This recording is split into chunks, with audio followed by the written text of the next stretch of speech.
Why would it mute? Like,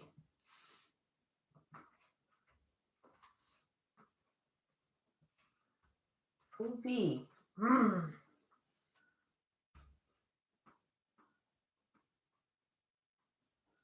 Okay, kids, switch over. There's the link.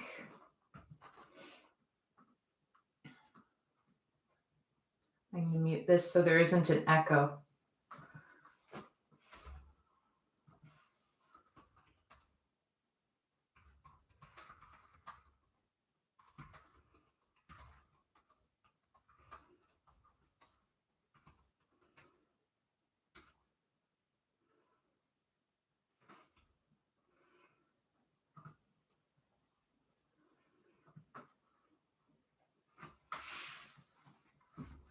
There are 9 of you in here already and 2 likes. That's wonderful. Thank you very much. 3 likes. Woo! All right. So I hope you have your pencil set prepped and ready to go with sharpeners, erasers, and what have you, blending sticks, a nice, fresh, clean sketchbook, crispy and ready for a new drawing. And then today what we are doing is we are drawing a glass of water, just a simple glass of water. Nothing too crazy. I see that I have some dust floating in this one. It's just my drawing glass, so it never really gets used that often. There we go. Doing the dishes for art class today. Nothing wrong with that. Dry it off so I don't make a mess of my work area. All right. Something, something, something. You've got a controlled light source. Your subject matter that you're drawing is against white. Something simple that keeps your life a little bit easier. We all need that. Don't spill. My table's at an angle, so it's always fun wondering, is it going to slide off the table today? Am I going to make it? Okay, another great thing about your malleable erasers is that it works wonderfully to tack down things. If you're just trying to set up a still life and it's, moving around on you, like it is today for me, you guys probably aren't having this trouble, but there, that feels better. And then before you even start drawing, I want you to look at how does the background look? Do you have a big mess of things? Can you see through the glass? Is it confusing? Are there a lot of things going on that are going to give you grief later?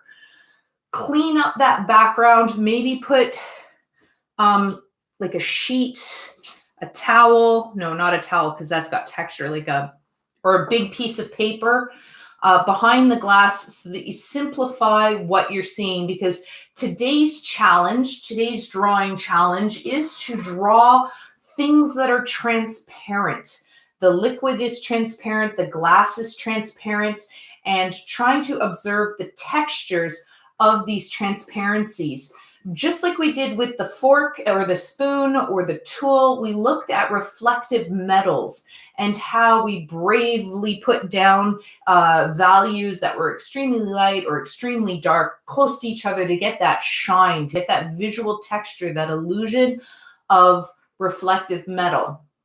So today's challenge is similar in that, where we need to carefully observe things to get that really neat effect.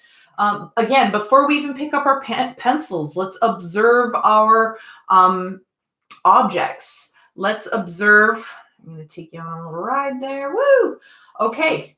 Observe how the shadow, the light coming through the glass, affects the shadow in this. So this is going to add to the illusion of transparency. The other challenge in this one that is always tough to do is the ellipse shape. So an ellipse is a stretched circle. So we see one here, but we also see one at the top edge of the water. And we see a few underneath inside the glass, but then the bottom edge of the glass itself. So we have one distinct ellipse, two that we can see all the way around, and then three. So I'm going to help you draw those ellipses. Of course, your glass is different than mine. That's okay. You may be watching this video and saying, well, maybe I need something simpler. Like if you've got beveled glass, where it's got cuts and beautiful markings on it, you might want to grab something simpler, even if it's, it doesn't matter what the glass is intended for, whether it's a wine glass or whatever. We're putting water in it. So we're not going to judge the glass shape. All right. Are you ready? Grab your lightest mark-making pencil. So like a 2B or an HB, something that is going to be easily erasable, because when you start off with ellipses, you want to be able to erase them. Will not get them done in the right. So my glass is obviously tall, so long ago I made that decision that I'm going to put my sketchbook in the portrait position. Make sure my camera's straightish. There you go. Okay.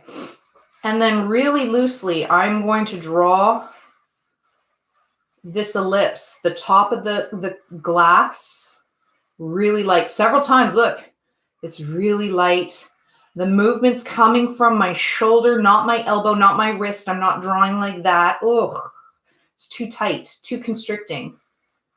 And I'm observing how pinched off the corner edges are of my glass, whether it's a soft round ellipse or does it suddenly change? Does it suddenly change direction?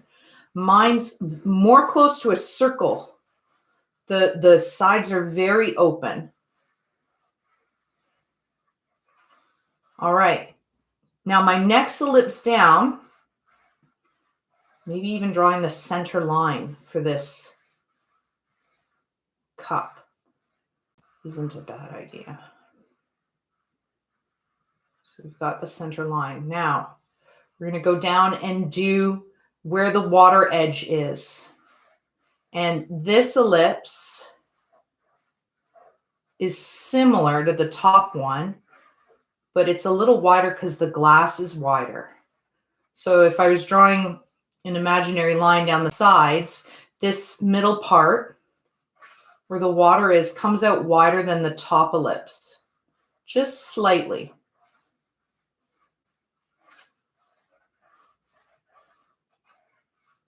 Go ahead and make lots of marks.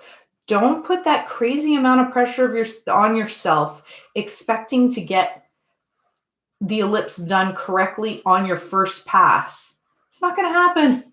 No way. Unless you've got a lot of luck in your pocket. Even then, okay. Don't draw the sides yet. Relax. Double check. Look at your glass of water. Make sure that your ellipses look like the ones that you're observing in your still life. All right, and then the bottom one. So how much lower is it from the glass? No, the top edge, the water, to the bottom edge of the glass. And is the ellipse bigger or smaller?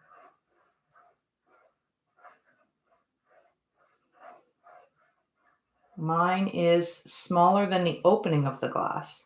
Not by much, but enough that I'm noticing. So I'm going to get that in my drawing.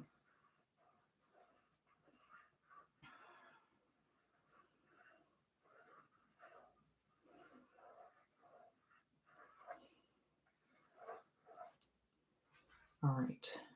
Now comes the fun part of the outside edge.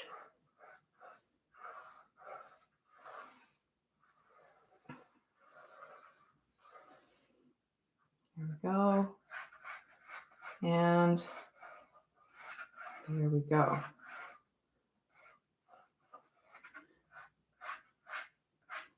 Before we start erasing things.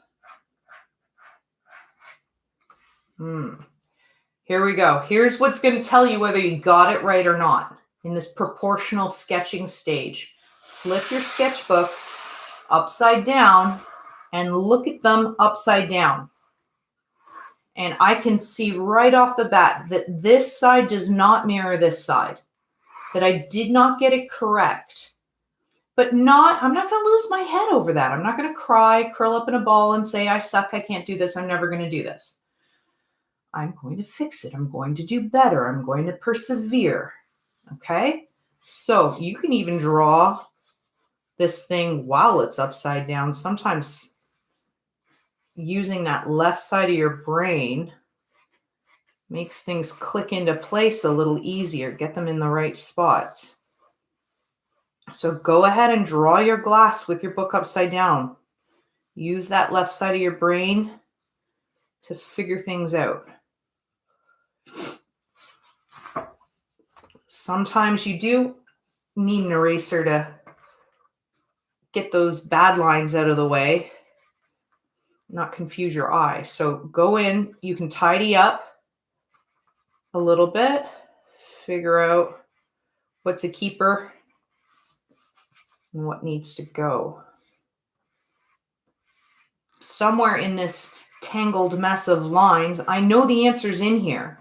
So I just need to patiently find it. It's in here somewhere. And if you have to go a few steps back, no worries. It erased up real nice because I used a light pencil. I'm not putting a lot of pressure on it.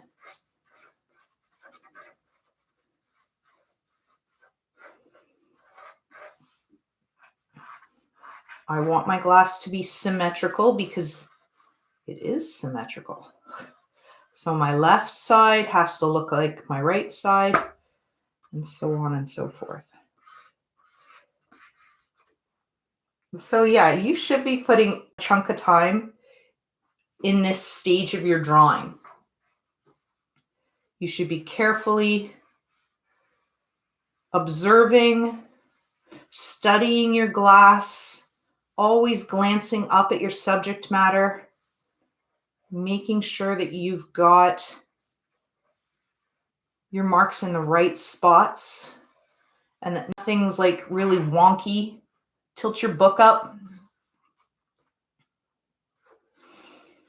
and flip it right side round this time.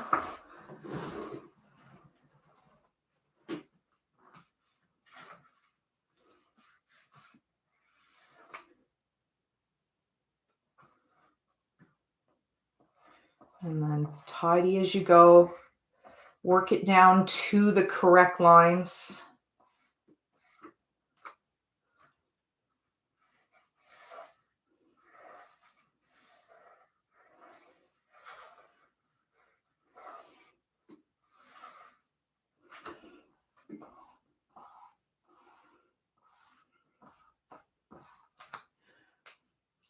For the students who are in this class, in my real class, the good news is that this is your last sketchbook assignment, life drawing assignment.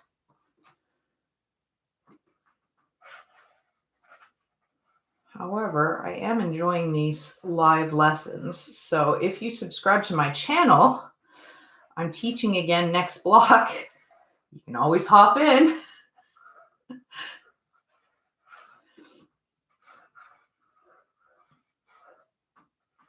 And for those of you who just discovered my channel, I think there's some of you in this group that aren't in my actual class. I don't know. It's a big number. A whole whopping 19. Woohoo! Yeah, if you subscribe, it's a lot easier to do a live lesson than to spend hours filming and editing and doing voiceover and more editing. And oh my gosh, nothing but admiration for those dedicated YouTubers who can pump out videos all the time. I swear they probably have like a proper team where one films and then another person in the team does the editing. But I'm just a one-person show. Production company.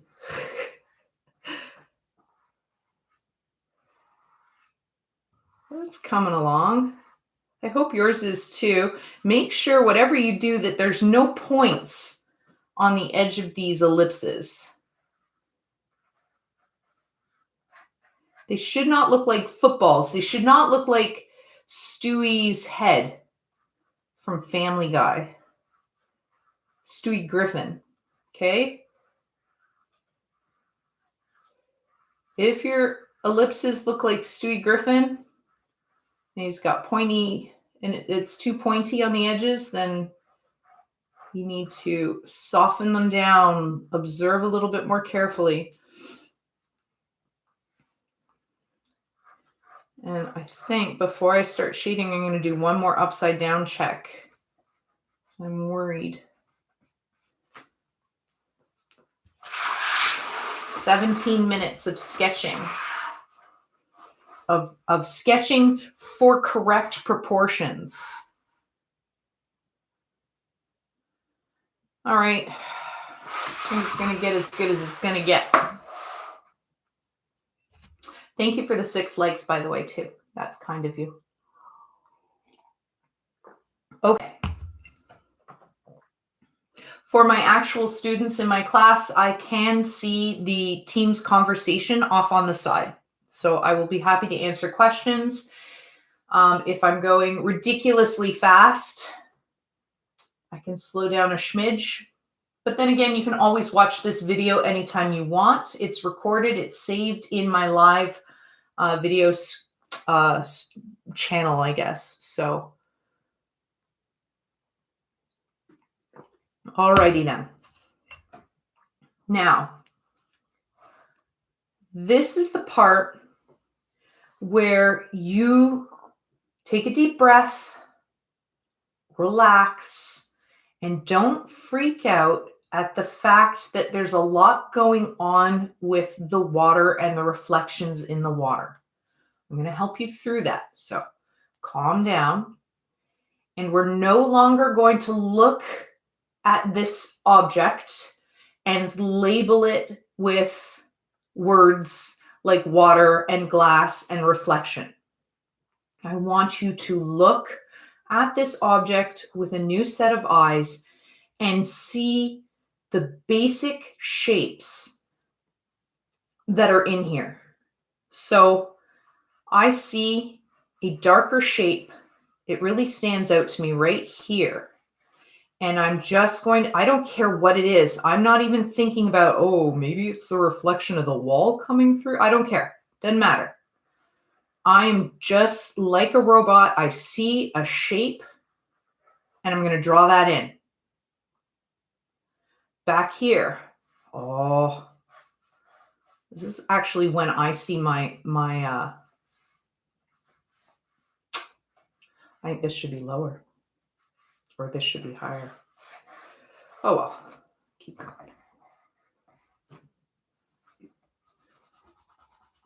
It's going to bug me too much. Hold on a second. Bear with me.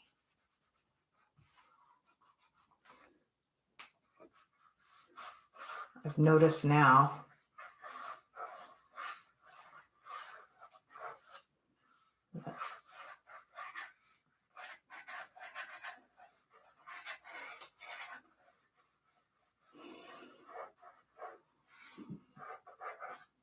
there.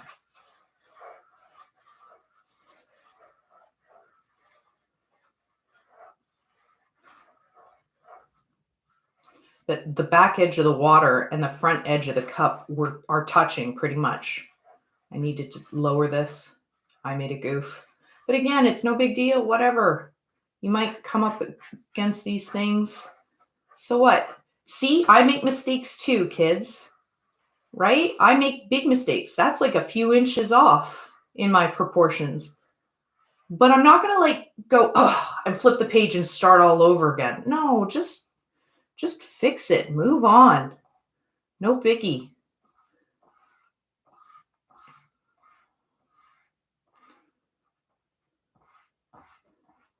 Here we go.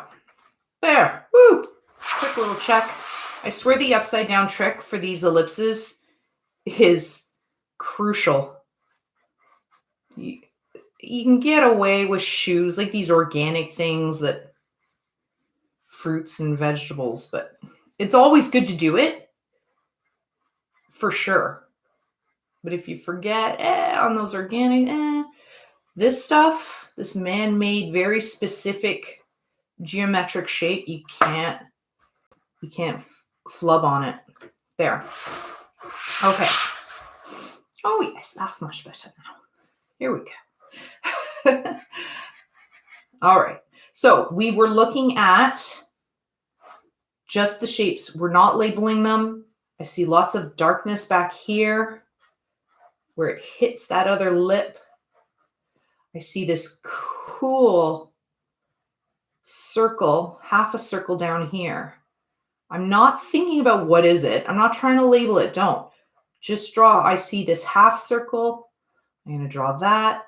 And then it's got these cool like waves coming around. And I'm noticing that all the lines in this section are curved and are mimicking the ellipse, this line here. So I'm going to repeat it and emphasize it and make sure that my outlines and these weird shape things that I'm drawing, ooh, I see this bright light, this bright value right there. I'm going to block that out. There's a couple other bright values tucked in there. So whatever you do in this, don't start labeling and calling it something. It will make you go crazy if you waste your brain power trying to find words for these things. Simply observe these shapes. Where are they going? What are they doing? And it doesn't matter if it looks weird at this point. Doesn't matter. We're just outlining them and figuring them out. Noticing that some shapes touch the edge of the glass, others don't. And that's going to be the cool thing that creates that sense of illusion of transparency that we're going for.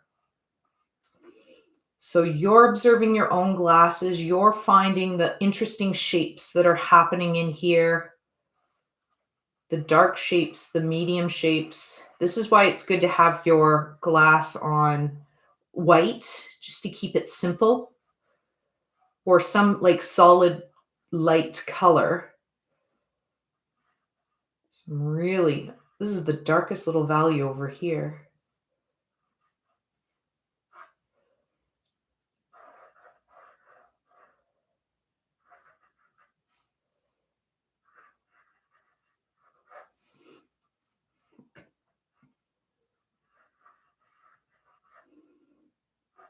Notice what direction are these shapes curved. They're all going to have a curve to them.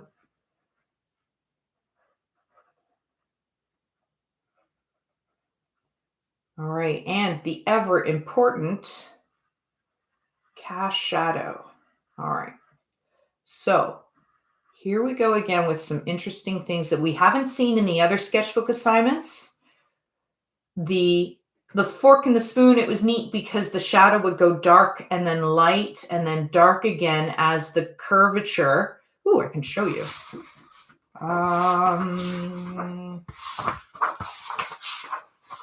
Maybe not quickly. That's the shoe. There we go. So in the sketchbook assignment of the tool, see how the shadow goes light as the object moves away from the table, and then as it gets closer and touches the table, the shadow gets quite dark, and then it goes light, and then it goes dark. Well, water is refracting the light and doing all these weird things, fun things to the shadow. I'm going to capture that. Don't label it. I'm noticing that the shadow actually starts, for me, but it actually starts away from the glass, which is super cool. I'm loving it. So my shadow is starting just a little bit away from the glass, and then it goes off in this direction. And I want to capture the cool light effect that's happening. So goes off there, goes off there. I'm just blocking it in. It's going to fade out. There's no way in my finished product that I'm going to show these outlines. Ooh, no, no, no. But no worries about this at this stage, showing them, figuring it out. Nothing wrong with that.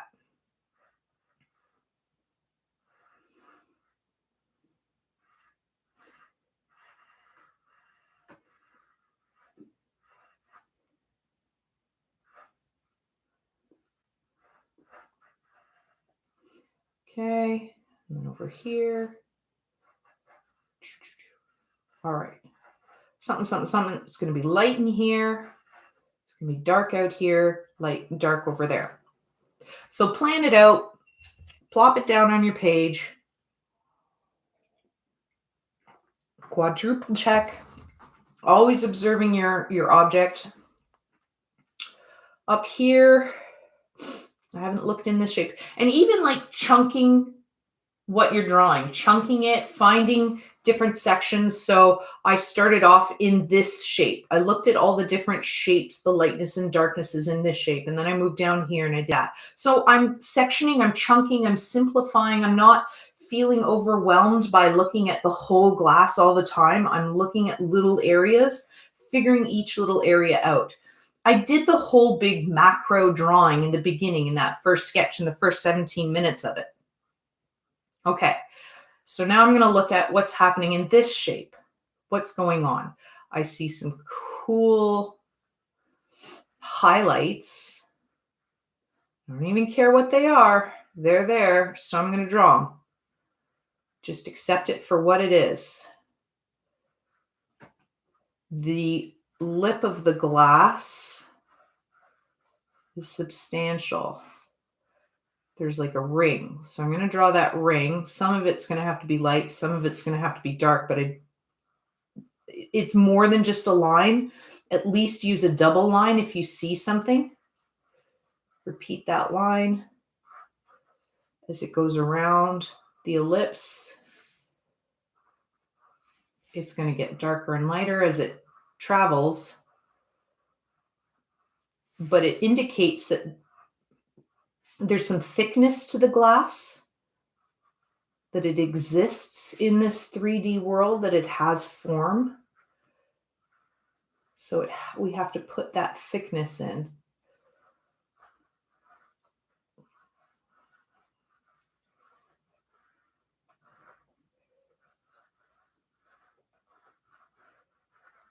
You can clean up. Get your malleable eraser.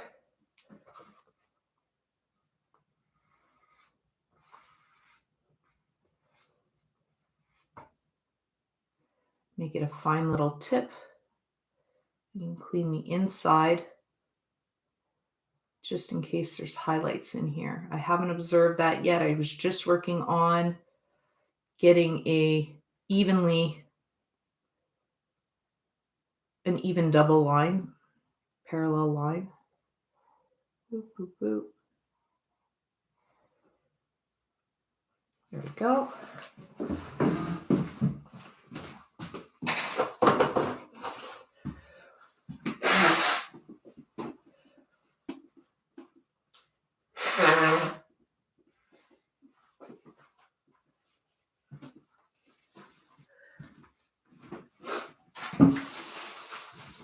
Oh, allergy season is lovely. Okay. All right. Here we go.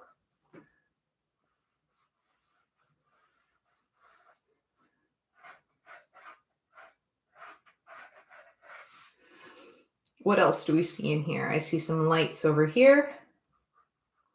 So again, you guys are observing your own thing, your own glass, but I'm modeling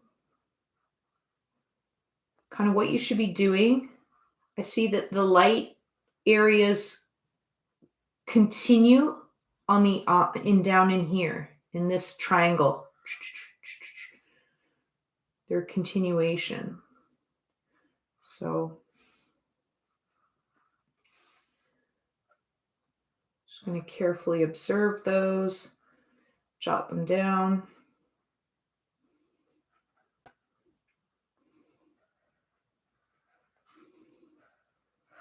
I saved the glass drawing for the end of the day, or the end of the course.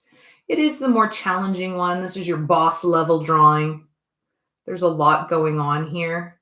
So I acknowledge that this is a challenge for my beginner artists, but hey, if you don't step up to the plate, you never get to play, do you?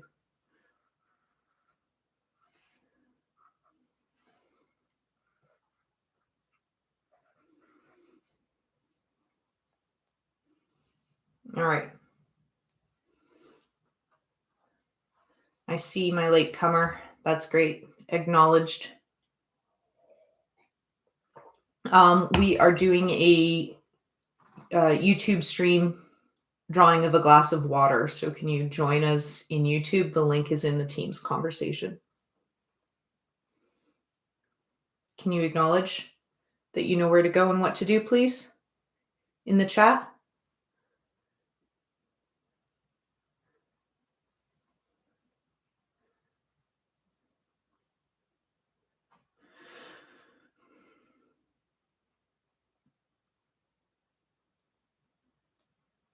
Can somebody text him, please?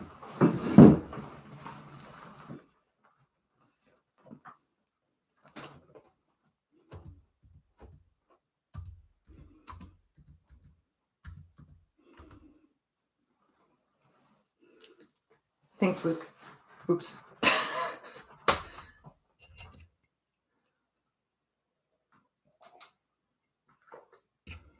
All right.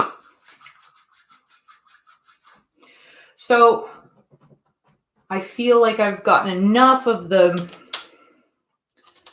nitty gritty. I know I'll come across more as I work, as I go. That's fine. I just feel ready to move on.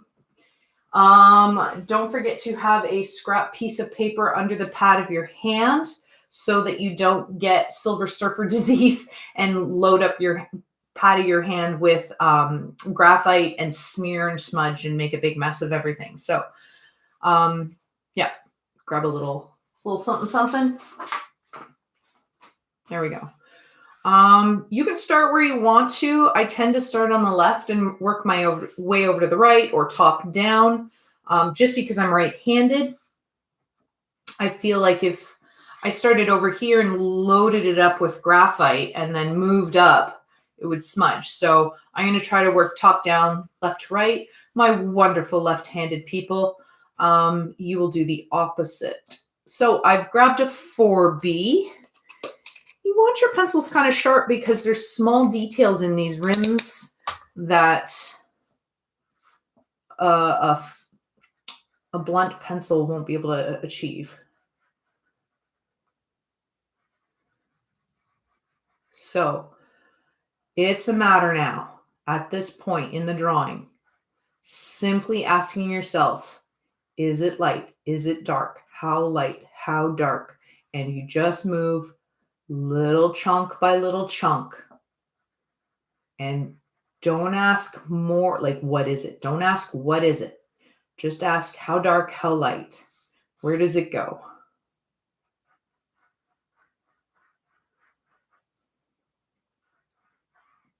Comparing it to the other values that you see in the object in front of you.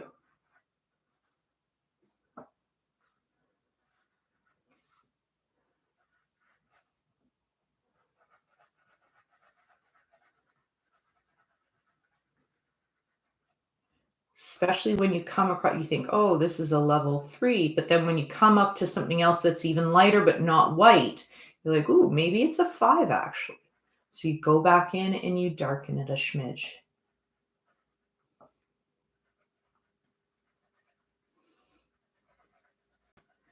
I'm using round strokes so that I gently work the graphite into the fiber of the paper.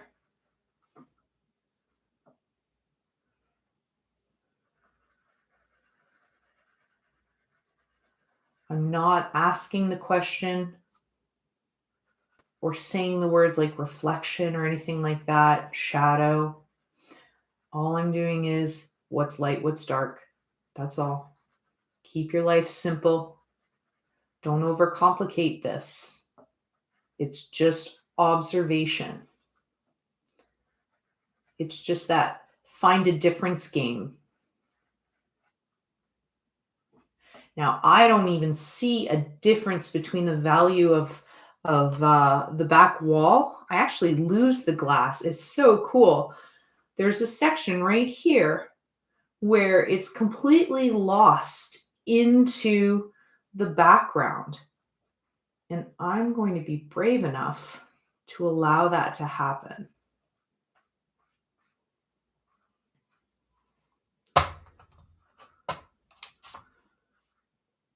Just watch. Just watch.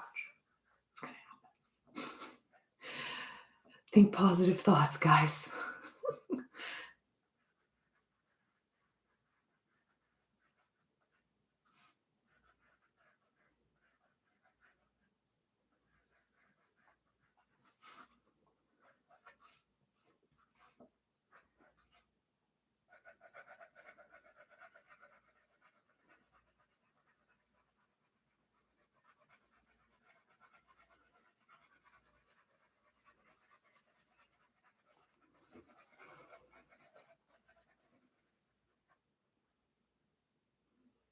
Yeah.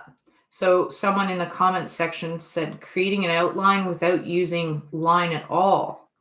That is implied line. Implied line is where you're just hinting that something's there, but you're not actually drawing it. You're tricking the viewer into understanding what you're doing. The power of art.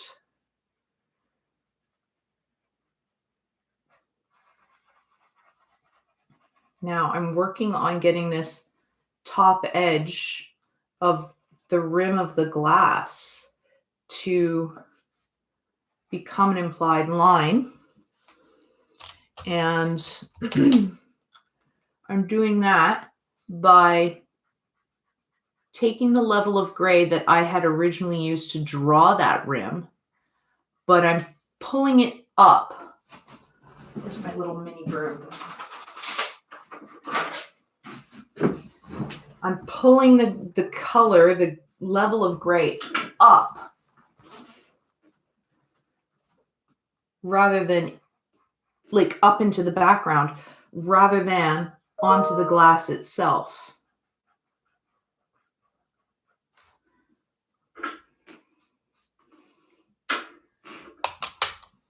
And that will help create implied line, where I'm making a line by not using a line, as one of my students pointed out in the chat.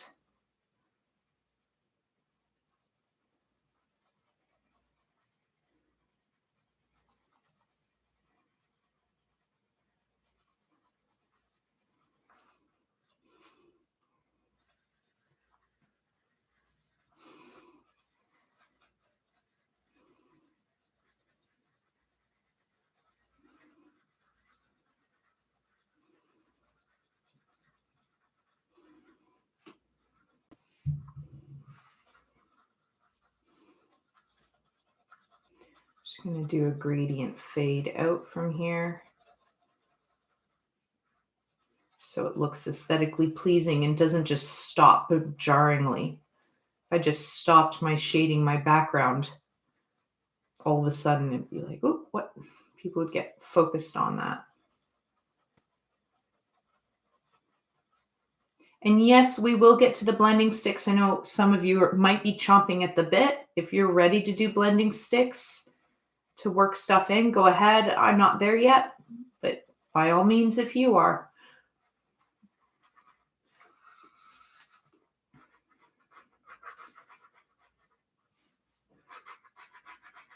Ooh, need to find that edge, flat edge, blunt edge of my pencil. Come on, you. There we are. Okay. Here's where it gets exciting.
Excuse me.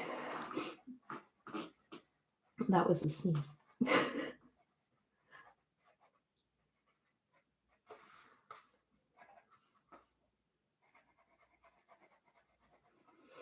It's these fine little details, like look closely at the rim and look at closely at the edge where the water hits the glass, like right where that connection is. Really observe those oh so fine white light markings with the dark ones. You can't miss out those details.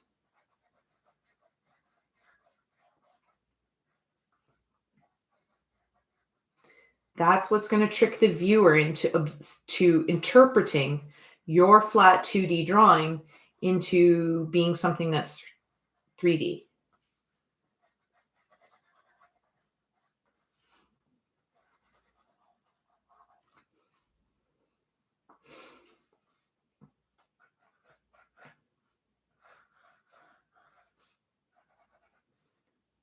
I'm also noticing in general the values up here in my drawing are generally darker than the values that I see in the water. So I'm going to try to keep that going.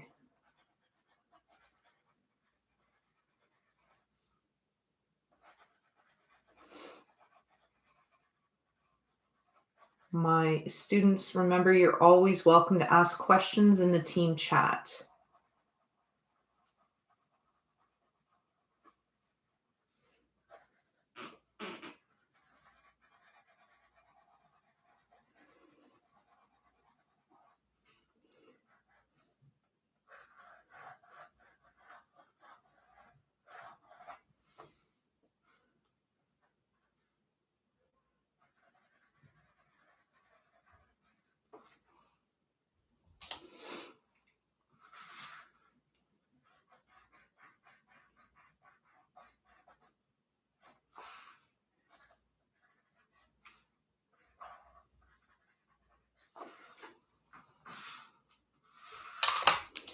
I think I might pull the blending tool out now.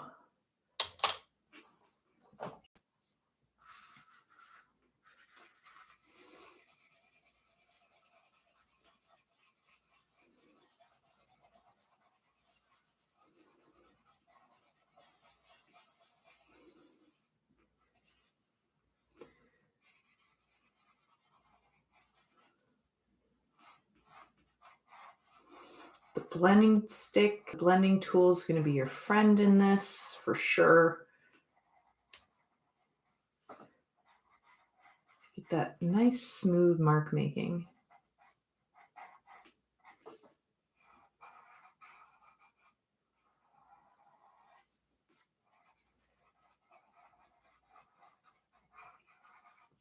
and those like level 1 and 2 values from the grayscale.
Okay.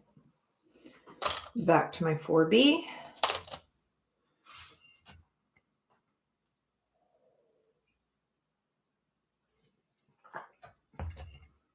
Now, the way you chunk your drawing, the way you approach it and achieve each thing, like I'm going from top left down to bottom right, kind of a diagonal direction. I'm moving from my 4B to my blending stick back to my 4B and erasing things. If you want to get everything done with the pencil, then do the blending stick, then go back in, like get one job entirely done at a go before moving on to the next step, that's a great way of doing it too. You don't have to follow exactly. I just like to minimize just how much graphite's under here, less smudging. And then if I get bored, you get bored with just penciling, you want to move on and do a little something else. Get the satisfaction of something being kind of done-ish. So once again, if you're starting to freak out, you're like, oh my gosh, how am I going to draw the reflection of my light or the reflection of my kitchen table or whatever you see in this? Don't say those words. Don't label. Don't try to use words for what you're seeing. Just break it down into its basic shapes, line, direction, or movement, and that's enough.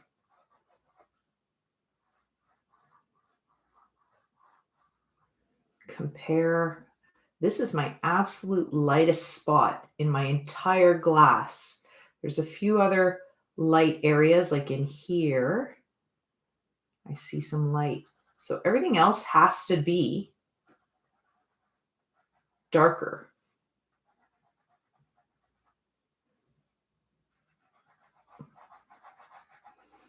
In order to make the light stand out, you need the darkness.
See that right there? I don't need a line. I don't need an outline. I don't see an outline. I'm not going to use an outline. No outlines for me. I don't see it in my glass. It's a really cool effect. I'm going to try to capture that in my art. There it is. Implied line in its truest form. It's not there. But your brain's filling in that information that you know that it goes there, but because it's a transparent glass, I don't see anything. Okay.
It's been almost an hour.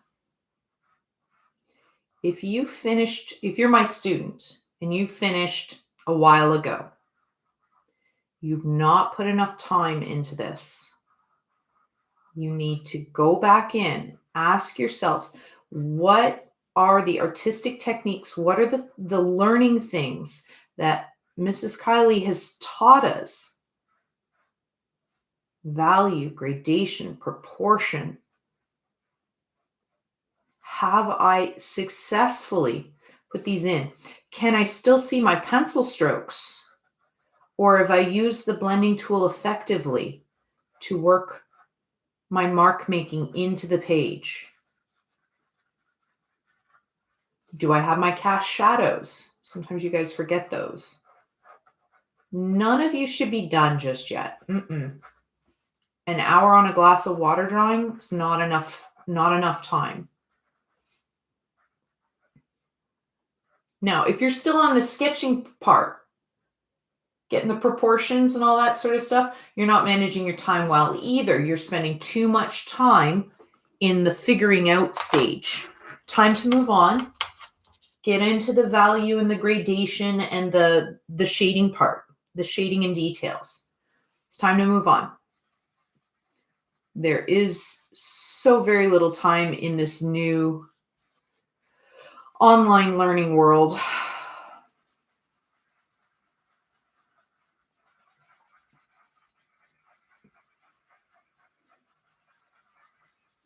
And if you're roughly about where I am, your pacing is good.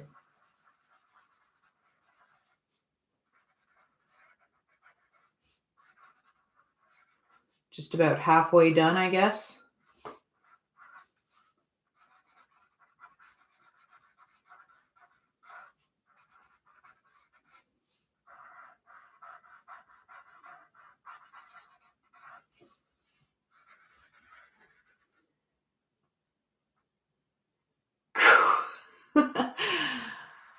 Someone says that their shadow's in the fourth dimension. Stop trying to figure out the fourth dimension. That's what's slowing you down.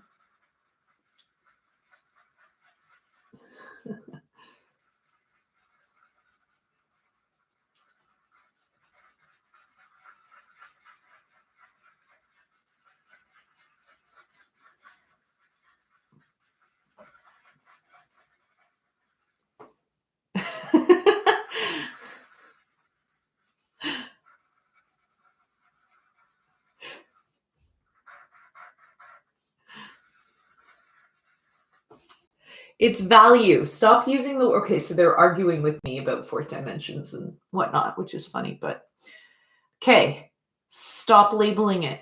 Shut that voice up in your head. Tell it to be quiet. That linguistic part of your head that's trying to figure out and label things and this is that and that and that, the reflection, blah, blah, blah, shush, shush, shh. Is it dark? Is it light? Where is it on the grayscale? Is it a 10, 9, 8, 7, 6, 5, 4, 3, 2, 1? Shade that. Shade it like that. Compare the edge of the shadow to the edge of your glass and so on and so forth. But do not label it. Tell that voice to be quiet.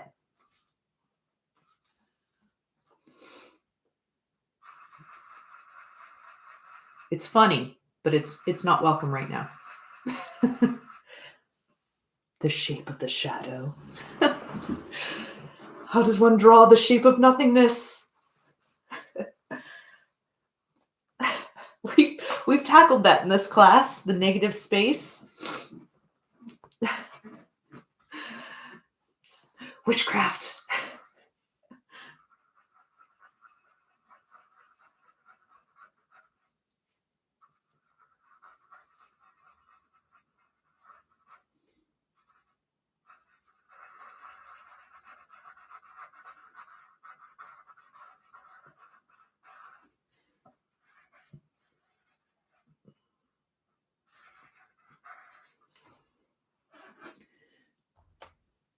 It is space.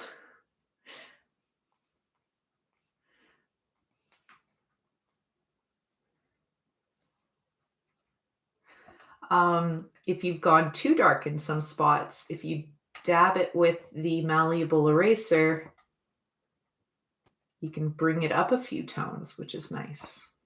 I feel I went a little too dark over here. Ta-da! Happy times.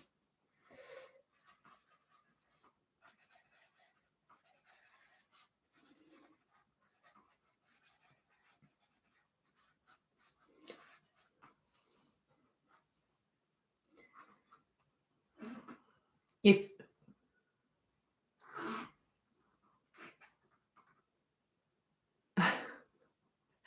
stop There's a student who's saying that they have light coming in from 4 different directions above, diagonally from the computer screen, from the side, and the room light.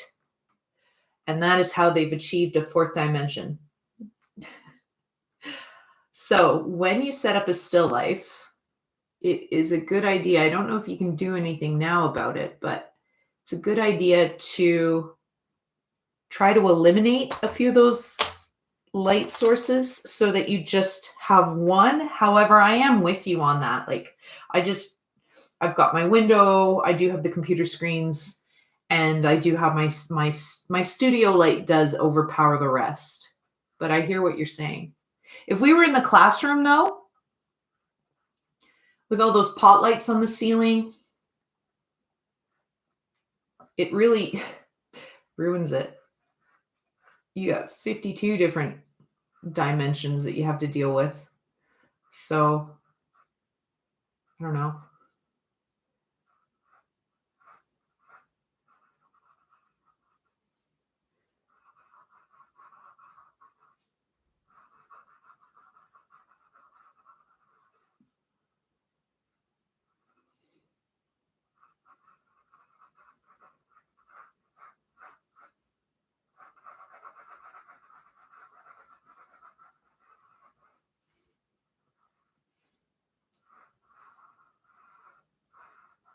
Now, when I'm shading it, when we were first drawing this glass, I was talking about symmetry and trying to make one side the same as the other, which is great. However, at this point, when we're drawing it, or sorry, shading it in, symmetry isn't a factor anymore. The left side is not shaded in the same way as the right side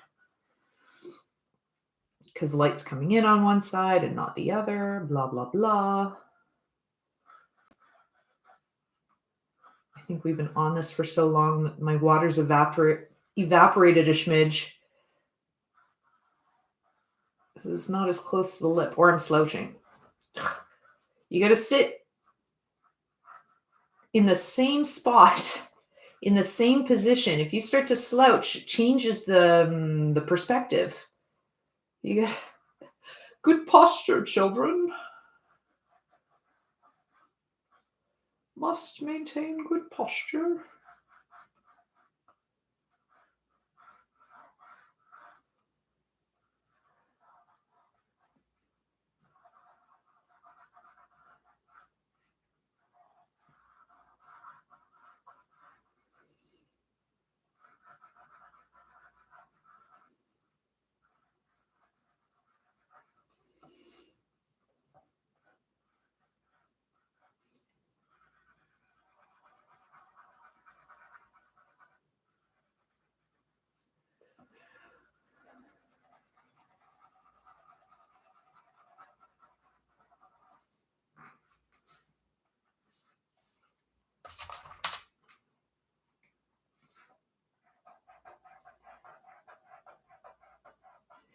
Students in my class, if you want to, I'm not telling you you have to, but I'm giving you the choice.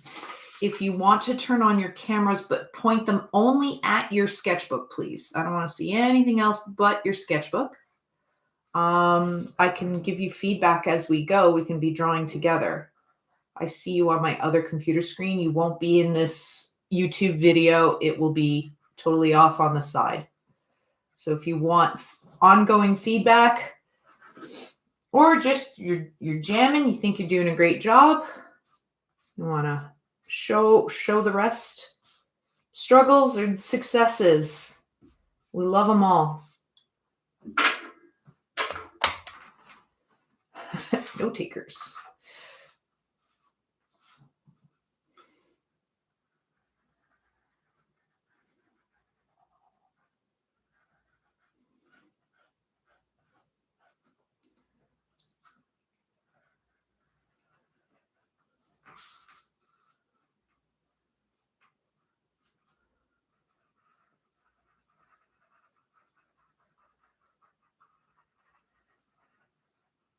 Okay.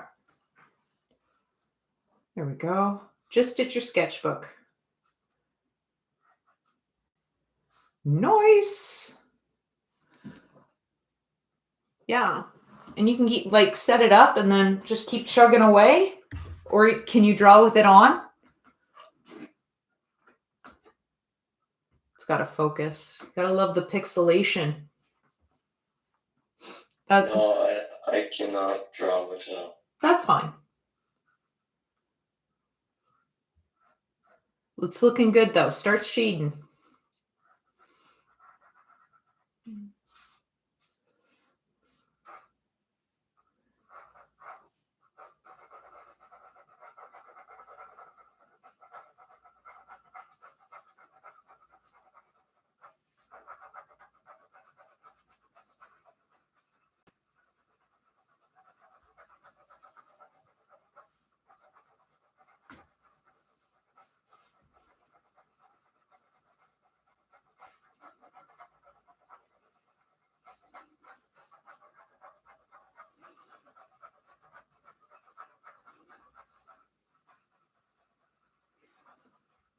We're getting closer.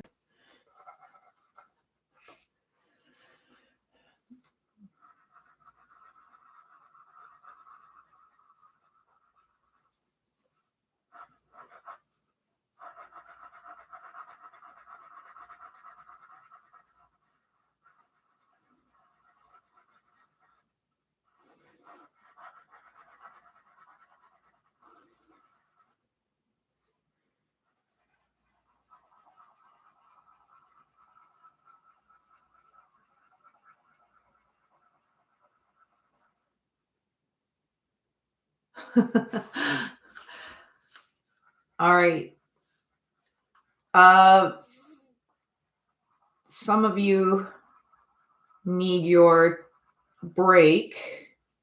I just got in the zone here and have not really been looking at the clock or the time. So we are going to take a 15-minute break. So I will see you at 10:20 since it's 10:05. So I will see you at 10:20. And we will carry on with this. Go brush your teeth, get some breakfast. I'll see you at 10:20.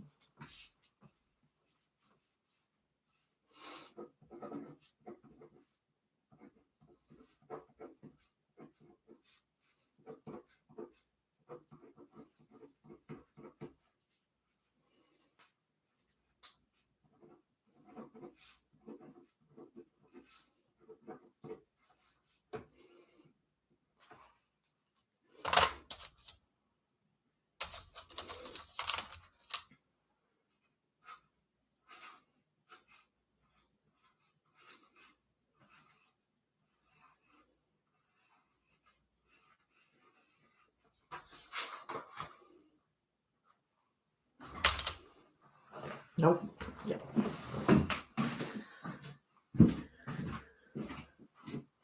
Stay. You're fine.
Okay, it's 10:20.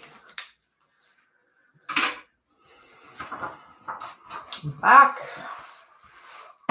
to this.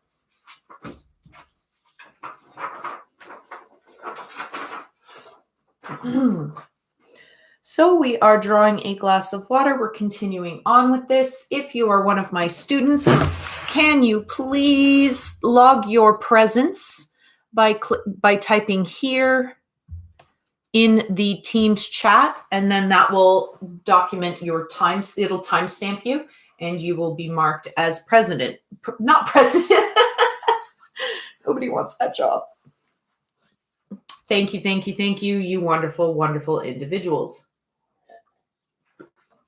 Yay. All right.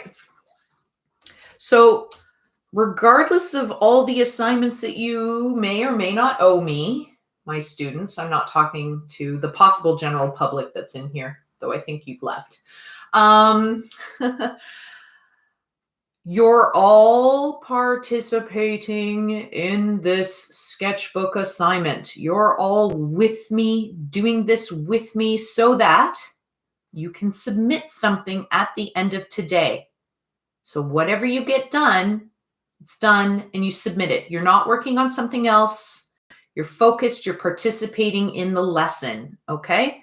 So do not get distracted. Get your cell phones or whatever distracting devices, silence them, put them face down. I'm doing the exact same thing. I'm just as guilty as every other human being in this world right now with cell phones. They are terrible distractions. So if face down on silent, focus on the glass of water, focus on this. Okay. It's self-discipline. It's controlling your brain. You're the boss, not that little square box. We are all, I am hoping, you should be, at the shading and details stage of this drawing, where you are carefully observing the lightness and darkness of things. You are avoiding that labeling, the linguistic part of your brain. You're telling those voices in your head to be quiet, and you're just focusing on the lightness and darkness of these shapes that you see before you. You are being observational like a scientist and saying, is it lighter? Is it darker? Is it moving in a certain direction? Does it fade? Is it a solid edge to each of these little shapes? You're using the blending stick not as the last step, but as the almost done step, where you are moving the graphite into the fibers of the paper, using circular motions, working it in, but that's not necessarily the last step. You may have to use an eraser to crisp up edges again, or to darken with a pencil. You are drawing your own objects. And as time is going, you know, now I got some sunshine coming in here. So yeah, we're all dealing with weird lighting effects and moving in and out of the fourth dimension. Uh-oh. One of my students says they can't hear me. Is that the same for all of you?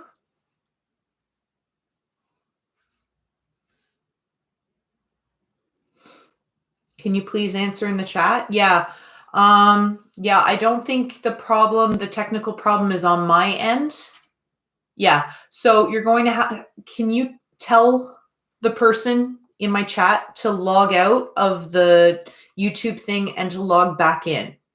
They have to be in the YouTube channel in order to hear me, because I've muted the mic in Teams so you don't get that double echo. Can someone write that in the chat thing? Please and thank yous, you wonderful, wonderful kids.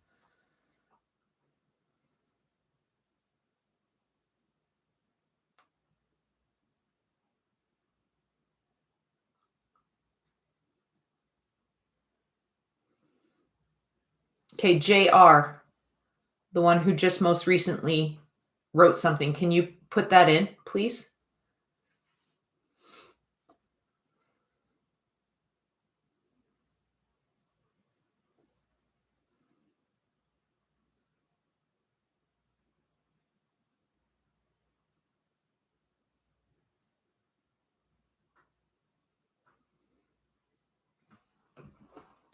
Okay.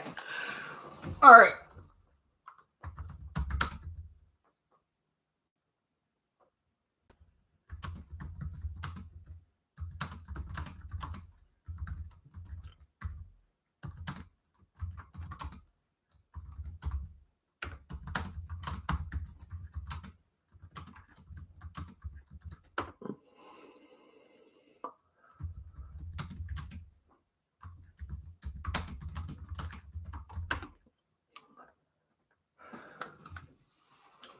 Okay.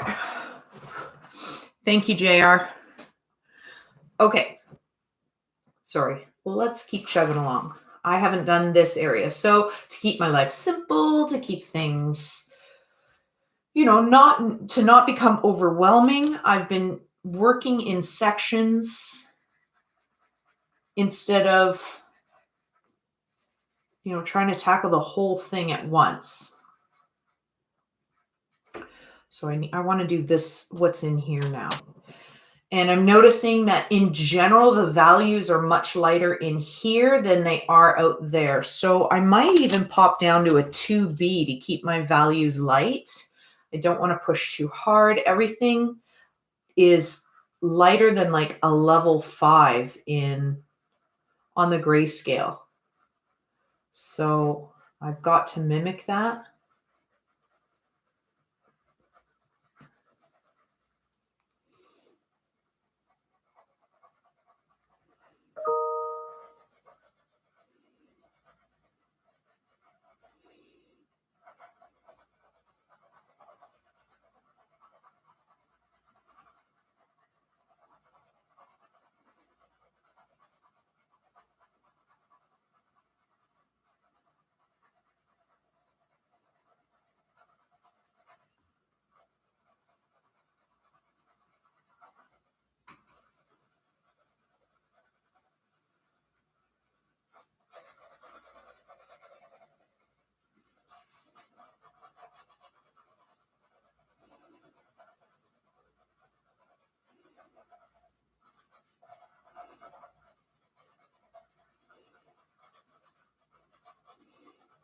It's like a lot of level 1s and 2s.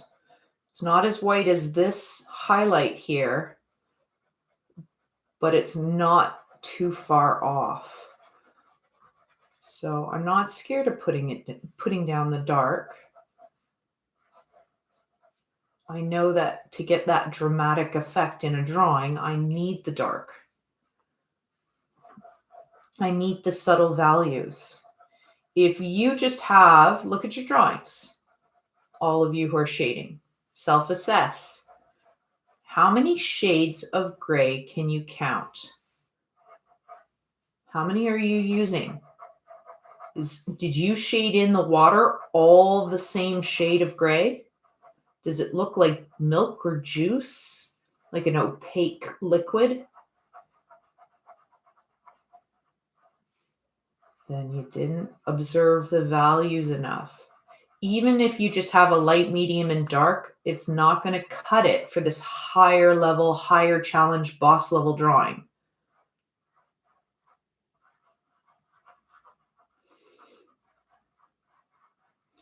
So if you are one of those people who are looking at your drawing and you're saying, this looks like opaque liquid, looks like juice. It's not see-through, it's not clear. The reason is you have not used enough variety of values.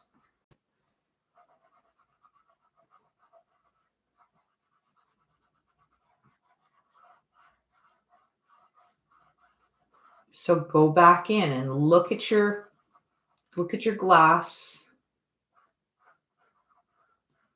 Look at your drawing and see if you can get those values a little bit more ranged out. What I'm trying to say.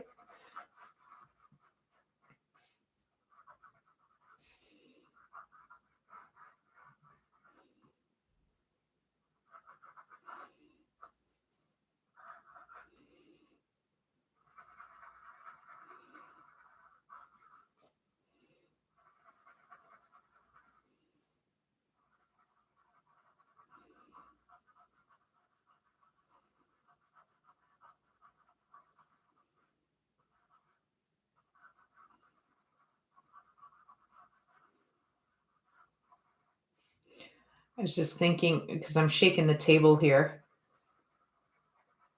In class, we sit in desk formations, or you guys sit in desk formations where your desk is touching another person's desk. And then there's empty ones in between, right? For the COVID and all that. Like we're in every other. Anyways, if you had one of those leg jigglers as a partner, as an elbow partner, who has to shake their leg and bounce it up and down when they're drawing, and the whole place shakes.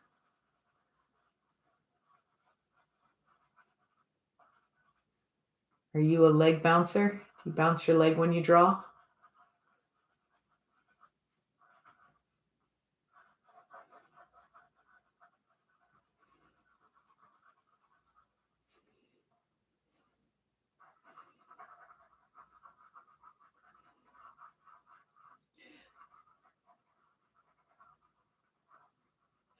Remember when we were drawing the shoe and we were trying to create that sense of form on the toe of the shoe, make it feel round, to make it feel this and that. We needed to have highlights and shadows and all that sort of stuff. And we were looking and observing those things. It's the same deal here, kiddos. Same deal. So watch for those gradations, those subtle changes of value.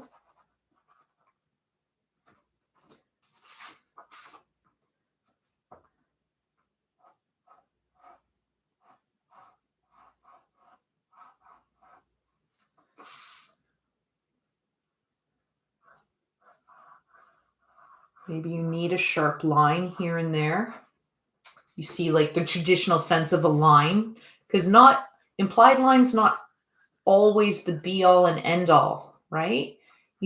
It's just one that kids don't often get right off the bat when they're drawing, when they're beginner drawers. They don't understand that concept of implied line, of drawing something without line.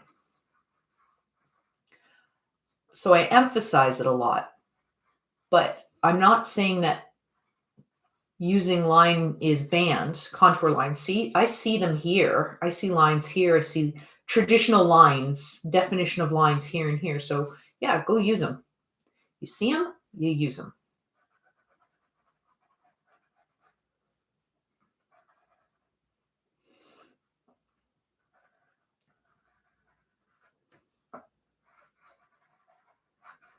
All right. Not too shabby.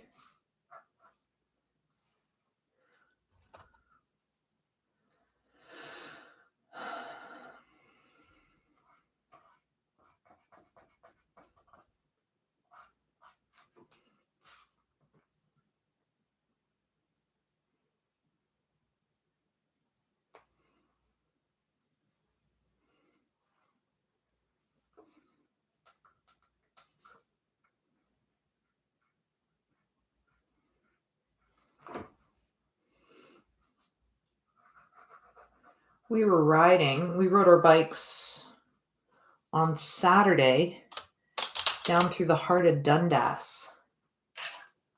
Right through the really old part of Dundas, those old gorgeous homes. Oh my goodness. Little cottagey homes. Just beautiful. Now I need to draw the back edge of this table because it matters in my drawing.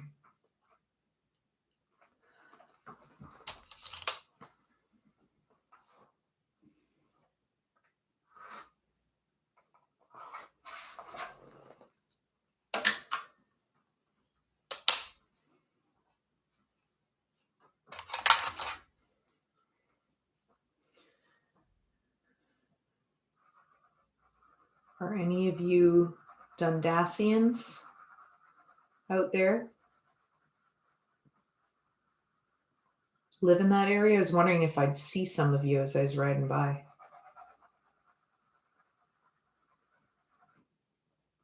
I know a lot of you are out in the boonies too, though.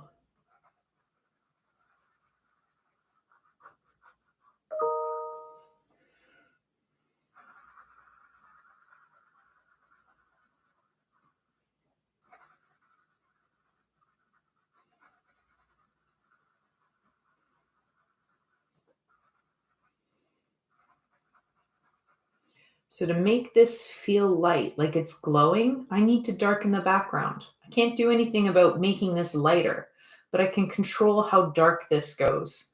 So focus on things that you can control, not the things that you have no control over. I can't make the white of my paper any lighter, but I can darken it. So I'm going to do so.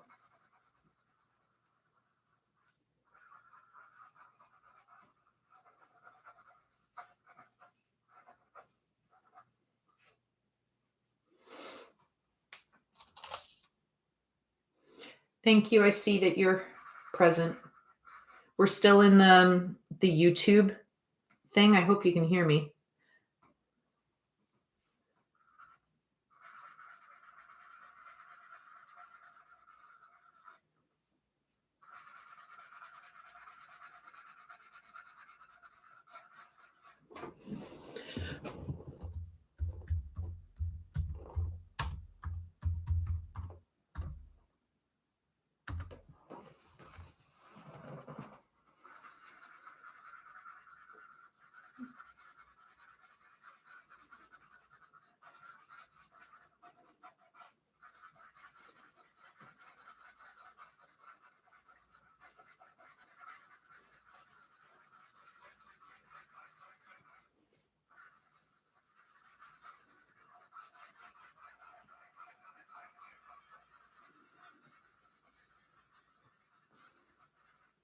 Woohoo!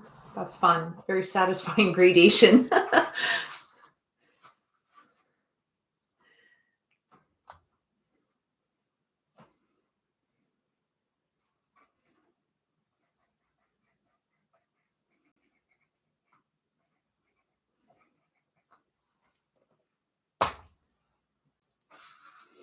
Okay, can we nail it on the other side? Who knows?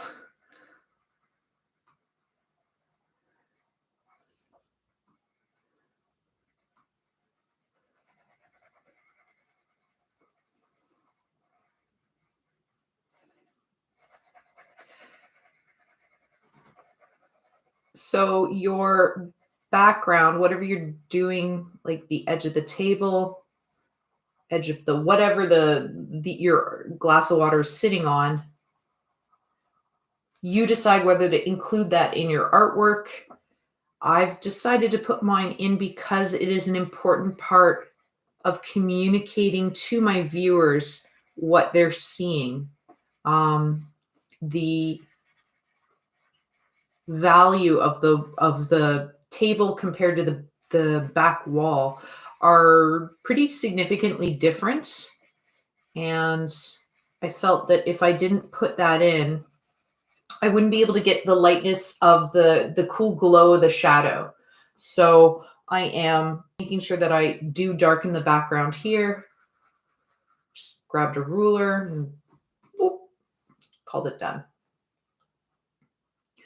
Woo, we're more than 50% done, kids. They're moaning. Oh. When will the agony end? This is supposed to be fun. These are a treat. I know. Some of you are loving this. This is some people's jam that just totally zen out in this. Get lost in the details. All right. I want to go over here, but I know it's going to smudge. So self-discipline. This is Kylie. Get over there. Okay. It's not as exciting, but I can do it. Get it done.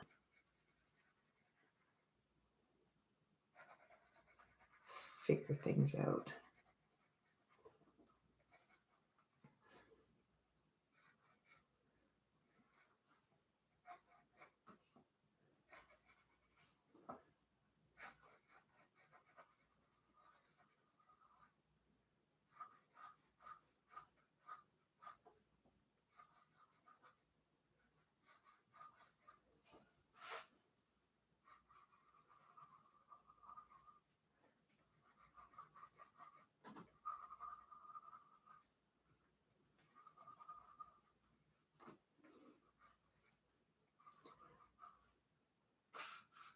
So again, this value in this section is quite light, but it's not as light as here. I want to do this bottom part where the values are quite dark, just because I've got the 4B in my hand. And I'm focused on spotting the dark values.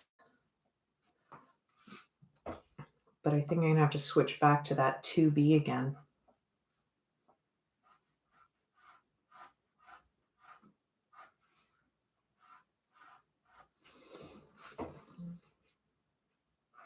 Try to keep your head and body in the same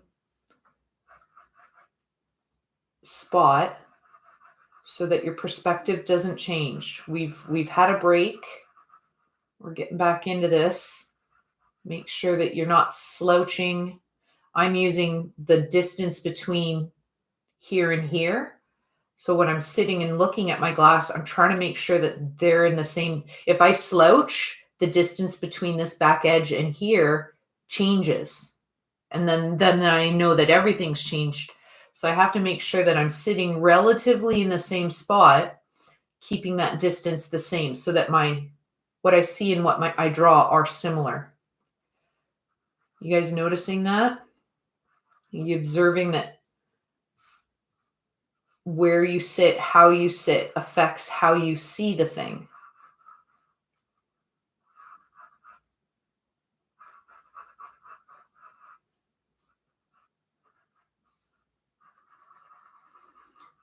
Little bubbles that have started to form. I'm going to ignore them. Taking some artistic liberties. I don't want to. There's a lot. Changes your point of view on the object. Yeah, that's right.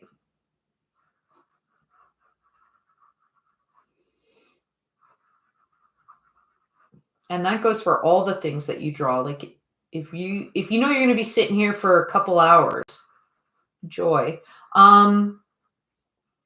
Make sure that when you start off, you're in a relatively comfortable position, or a position that you can pick up and sit back in again easily after breaks. It's okay. It's good to take breaks. Take your breaks. If you need to draw for 20 minutes, then get up and do a quick lap of the house and then sit back down, do it. Go for it.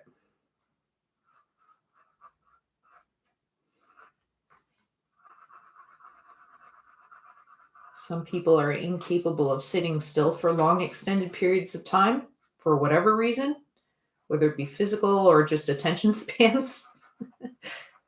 That's cool. You do what you got to do. You got to figure yourself out, right?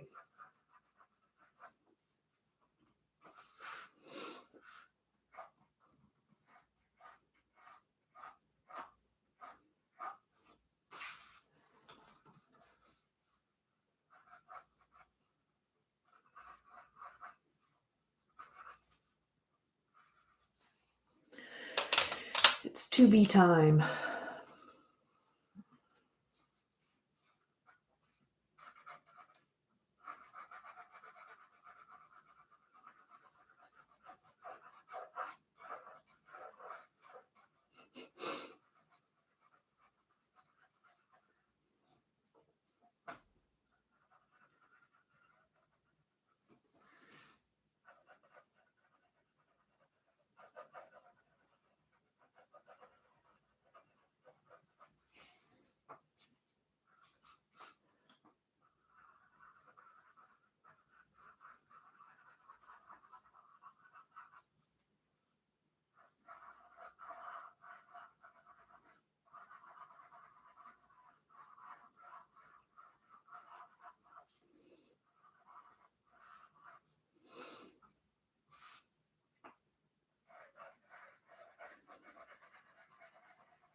So I do observe like a direction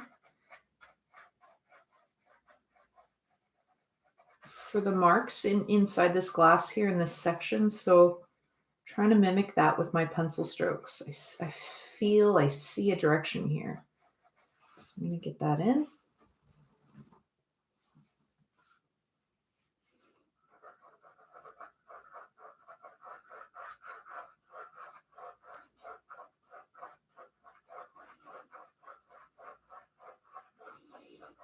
If you've been consistently drawing along with me, you should be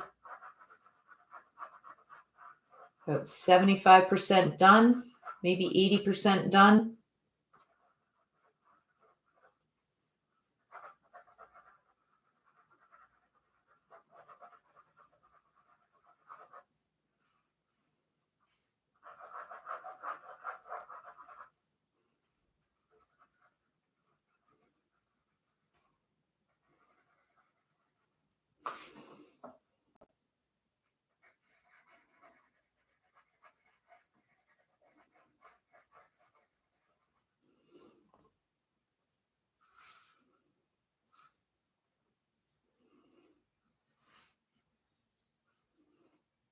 It looks really wonky right there. I'm looking at my stream camera. What happened? Look at that. Womp womp. Really lost. Look, it kind of got pointy there. I got too excited. No worries. I'm not gonna lose my head. I'm just gonna see if I can bring it down a bit.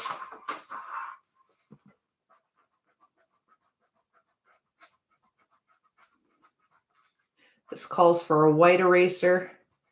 The malleable eraser, I don't think it could handle this kind of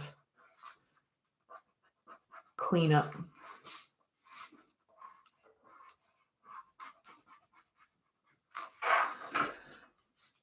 Ooh, crumbs.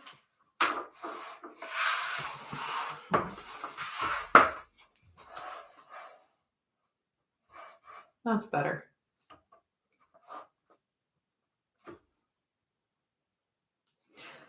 I can't do anything about that sunlight. I'm sorry.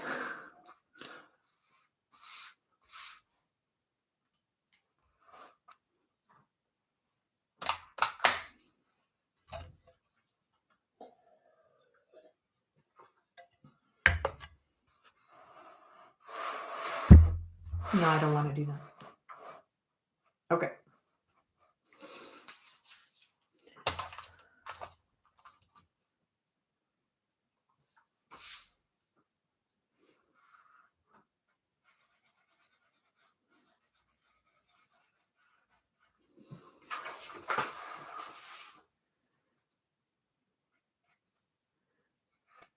I want to use the bigger edge of this.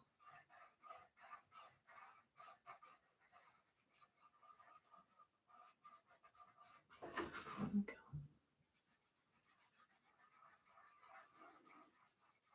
If your blending tool's super dirty, like it's all black, you can take some light sandpaper. If you don't have sandpaper, you can take a nail file and just file it down, file off the extra dirty graphite part of your blending tool, and it will bring it back up.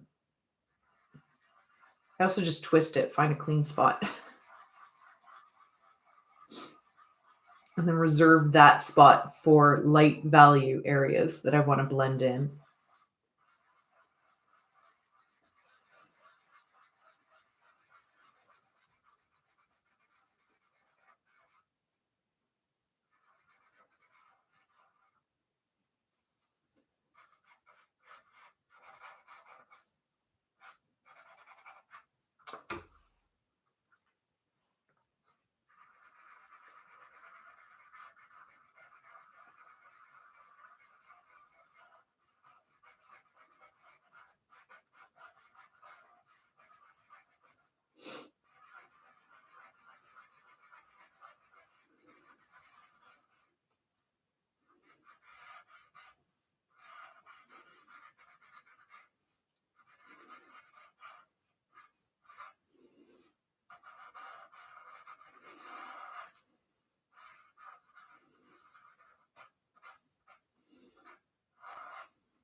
Now,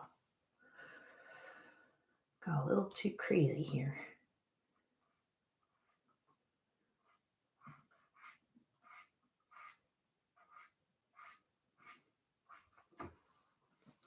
So, like I've said before, the blending tool is not the last step.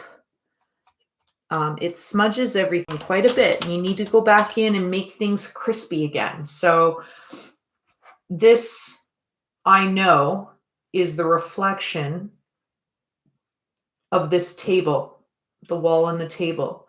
And when I'm observing it,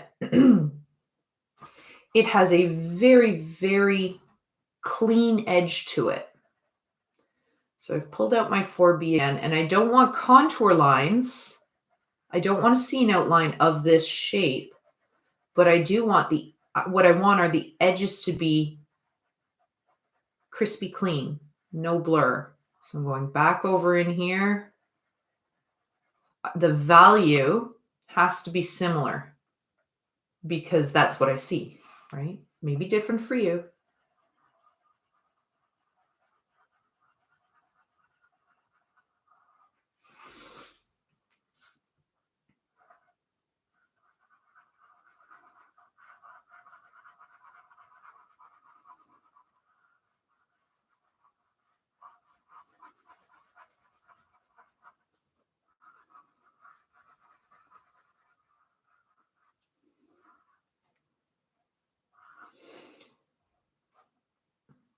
And then down here, quite an edge.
I just sanded my clean, not clean.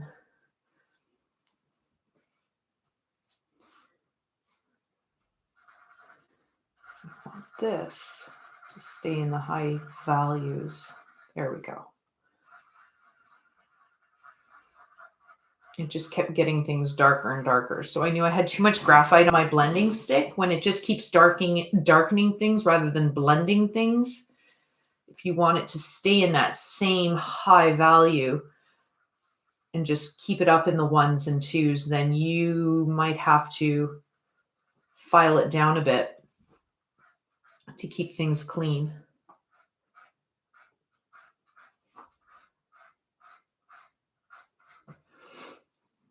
All right. Now I've darkened things with my pencil, but I still see light little marks, and you can use your kneaded eraser, get it down to a nice little point.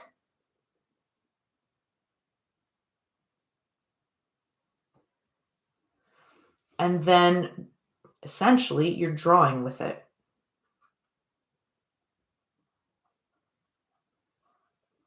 You might have to go over it a couple times.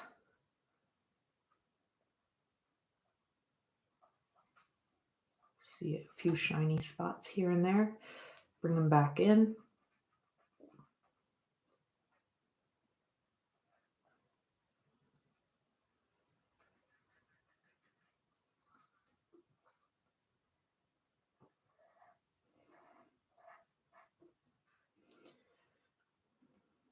And there's some significant ones.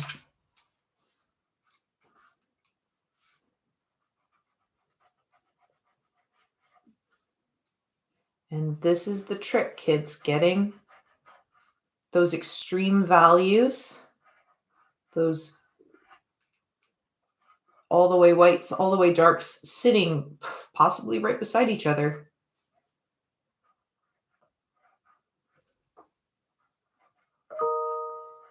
Yeah.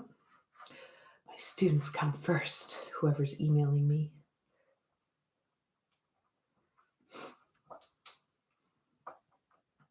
Only my dedicated subscribers. You're my number one priority.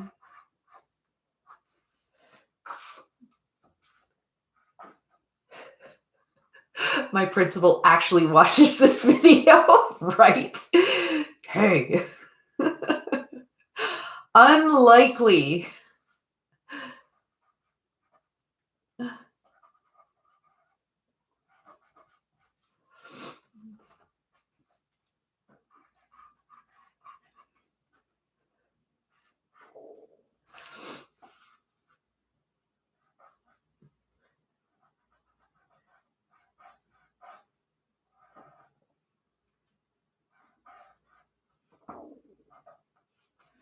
Oh, it's fun.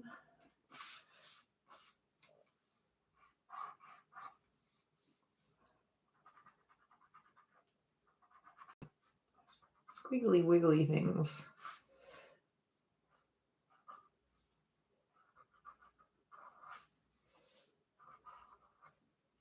And all they're doing is reinforcing that feeling of roundness in the glass, in the bottom of the glass. So the marks that I'm making are going to mimic that.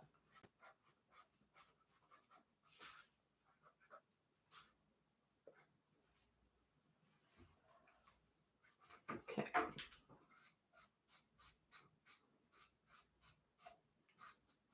Get off my paper. Okay. It's shadow time. Shall we enter the 4th dimension? Let's see what we can do. You can't skip the shadows. It's so important in communicating that this image, this object, is existing in some kind of reality. And we need the shadows to communicate that clearly to our viewers. So I'm going to crisp up a couple corners here. Do not skip that. Shaboom. You guys using little mini brooms, paintbrushes for your cleaning up. I find them so fun. Who's a child? Please no. Someone is not eager to enter the fourth dimension. I have faith in you. You can do it. Take a deep breath and jump in. It's a cold lake. All right. My glass's shadow doesn't start, because it's cool. It's got to be like that. Doesn't actually start where the edge of the glass is hitting the table. Oh, I know what this dark mark is. Remember how I said shut off that linguistic part of your brain and stop trying to figure out what these things are? I did that successfully up until this point. That little dark mark is the sticky tack that's holding the glass. That's where I see it. Heh. Anyways, shadows. Woo! Do I get easily distracted? Yes, I do.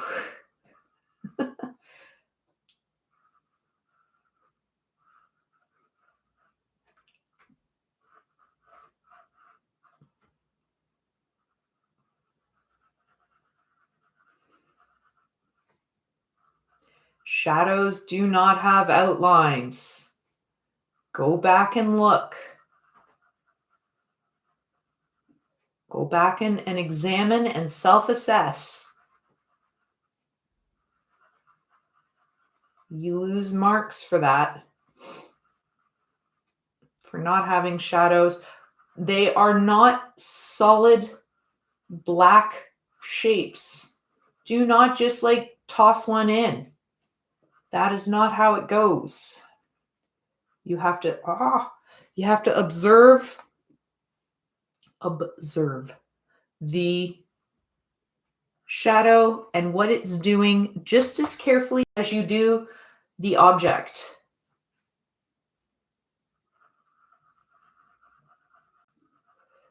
So if it starts off dark and fades out, do that. If there's a couple different shadows happening because you've got 4 different light sources, then you're going to have to work on that one too.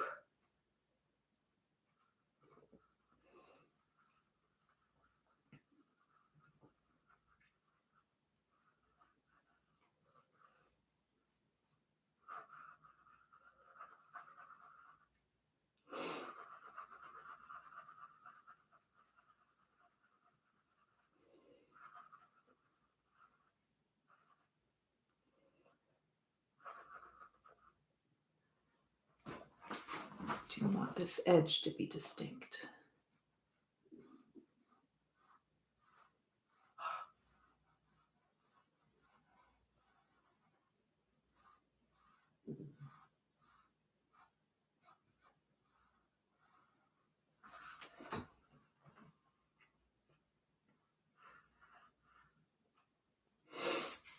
Okie doke. Not too shabby. Still feels a little wonky over here, but meh.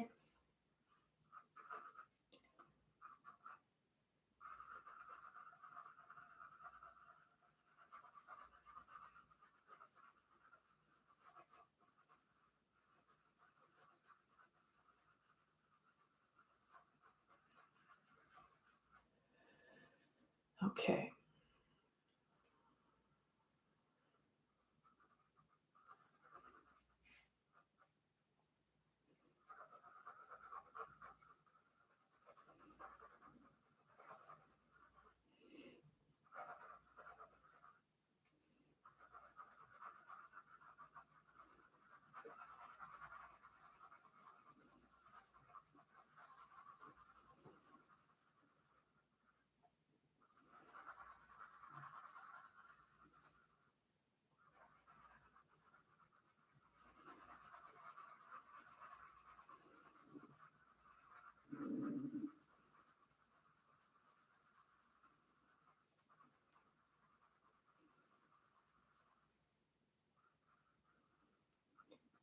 To make the light look light, you have to darken.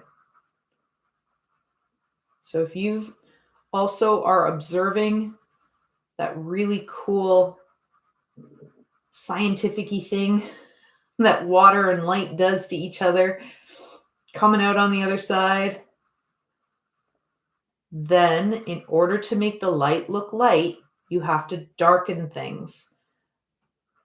So don't be scared of the dark. Darkness is your friend.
I'm just plopping down the first layer.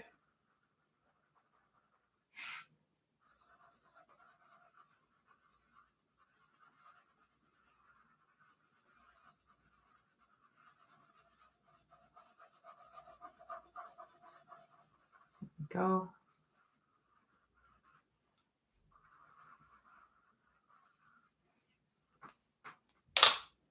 It's blending stick time. How are you guys surviving?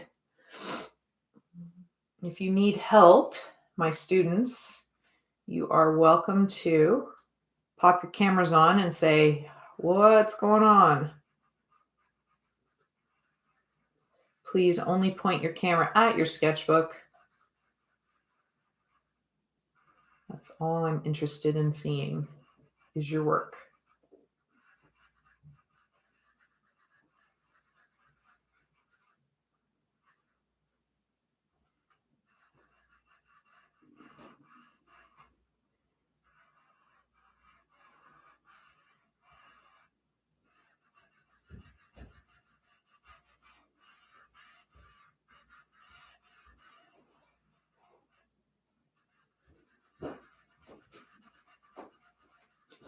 Well, I think I'm having a young visitor come into the studio. I am recording and filming, and no, I can't mute or turn off my cameras. Is it urgent? My device is broken. I can't Uh-oh. go onto calls. I can't go onto Teams. Everything closes as soon as I open it. It's not running. Okay, that is urgent. Broken devices in an online school is important. Okay, have you tried shutting it off entirely? Yeah, I just clicked restart, so it's restarting, but Madame kept calling me back, but I couldn't get into the call. That's okay. Don't panic just because the teacher keeps calling you. They don't know what's going on this end of the world. I tried texting my classmates, but they weren't answering either. That's fine. It's not their responsibility either. So you just calmly turn your computer off. What is that? Like you've not just closed the laptop, but actually powered it down. Yeah, I'm restarting it. Okay.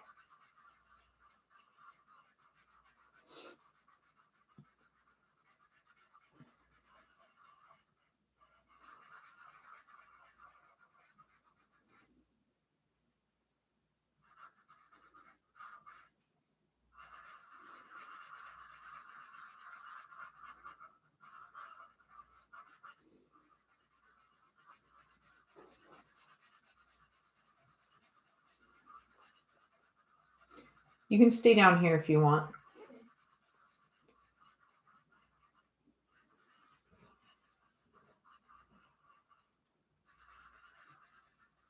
Oh.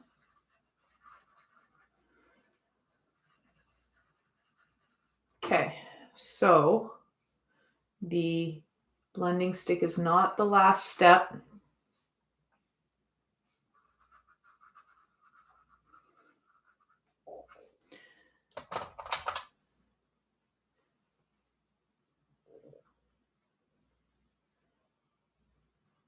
Use my malleable eraser and lightly bring up this value back here. Just gentle.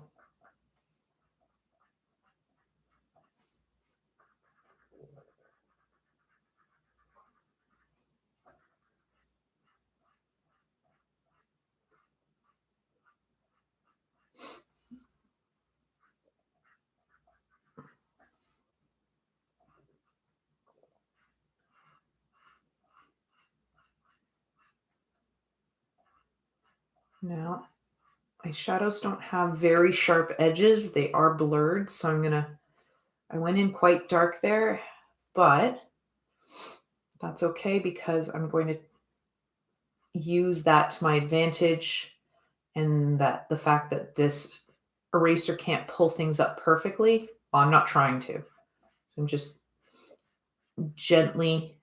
a gentle pressure doesn't take off a lot of graphite. So you can control the pressure of how much you're pulling off.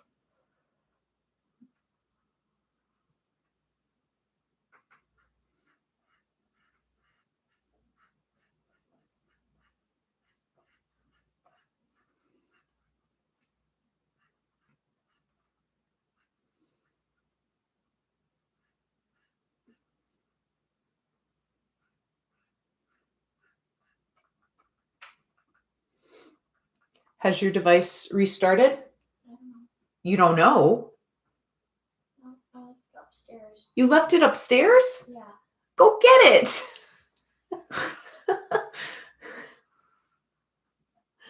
How are you supposed to go get your device?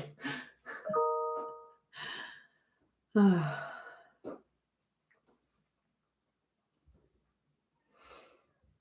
oy, oy.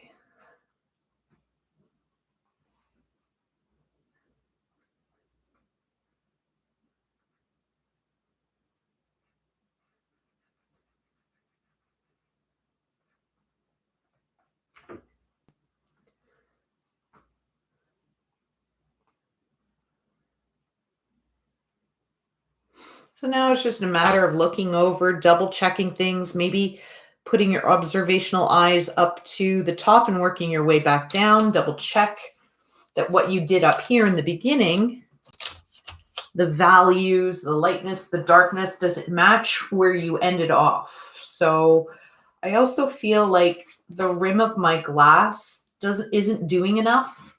Like I see more things happening here. So I think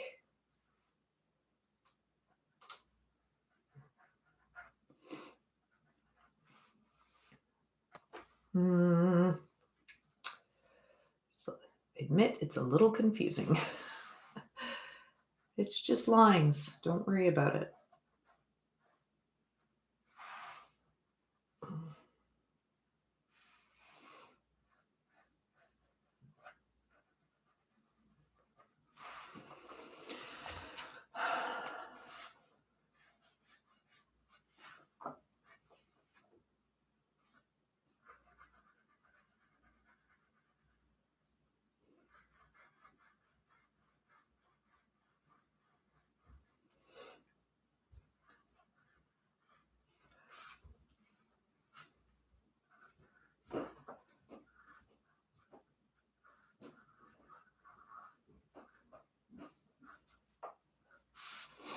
Okay, did you restart your device? Yeah. And? Still really slow. Well, yeah. Did you download a new program recently? Yeah, Teams. Oh. That's probably what ruined your device. Mm-hmm. Okay, delete Teams. I don't know if it'll uninvite me from all of those. Pardon? Will it uninvite me from all of my teachers, whatever? When did you just recently downloaded Teams? The Teams app? When we went back online. Yeah, okay, so has it been working fine for a while? No, it never works. Oh, it never works.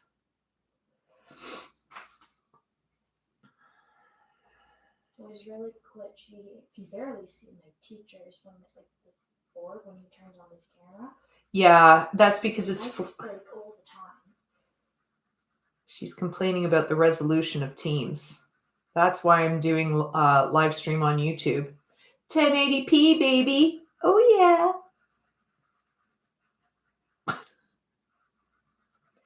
You're a nerd, miss. I know.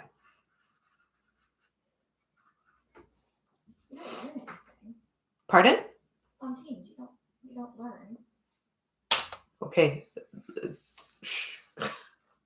This is being recorded. All right. I feel like I'm somewhat satisfied. I think my ellipses got a little warped as the work went on. But it's been almost 2.5 hours. So I feel like I've spent enough time on this. I'm going to sign it. Ooh, I don't know where. Maybe here. 4B. No, 2B. I want a harder one.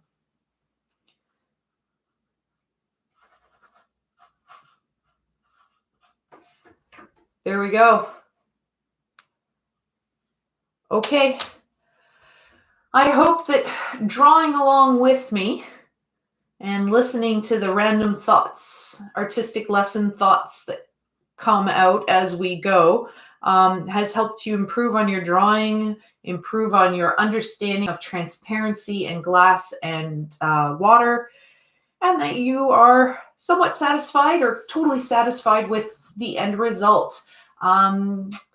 Remember that observation and critical thinking and critical observation is the key to getting proportions and getting values correct. But also, most importantly, the most important is the desire to do better and working smart. So always be trying to improve, always be looking for where are your mistakes, how can I improve them, and you will get better.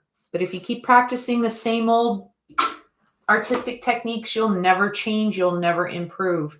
Thank you for watching.